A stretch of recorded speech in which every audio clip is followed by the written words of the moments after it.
C'est une poignée de main lourde de sens.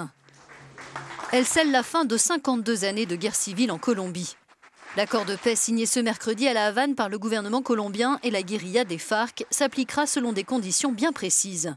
Les FARC remettront leurs armes aux Nations Unies selon un calendrier qui a déjà été annoncé dans un délai de 6 mois.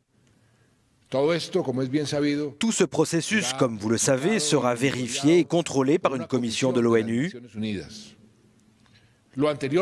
Ce qui veut dire que les FARC cesseront d'exister et se transformeront en un mouvement politique non armé. Cette annonce a été accueillie avec joie à Bogota. L'immense majorité des 47 millions de Colombiens n'a jamais connu la paix. Le conflit qui a débuté en 1964 a fait 260 000 morts dans le pays. Je pense que c'est un moment historique. Ça nous donne la possibilité de rêver, de commencer à construire et à rendre concret ce à quoi tant de gens ont travaillé depuis si longtemps, à savoir bâtir la paix, la non-violence, gérer les conflits autrement qu'avec les armes. Cet accord, qui doit encore être validé par référendum le 2 octobre, prévoit le processus de désarmement des quelques 8000 combattants de la guérilla, les modalités des poursuites à l'encontre de militaires et rebelles accusés de crimes, mais aussi des mesures agraires. Plus de 7 millions de personnes ont été déplacées en raison du conflit, essentiellement des paysans chassés de leurs terres par les combats et par les milices paramilitaires d'extrême droite.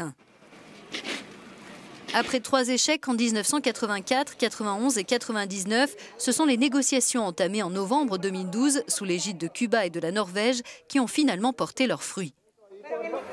Le 23 juin dernier, un cessez-le-feu bilatéral et définitif avait été entériné dans un contexte d'affrontements plus limité, notamment grâce au cessez-le-feu unilatéral observé par les FARC depuis juillet 2015.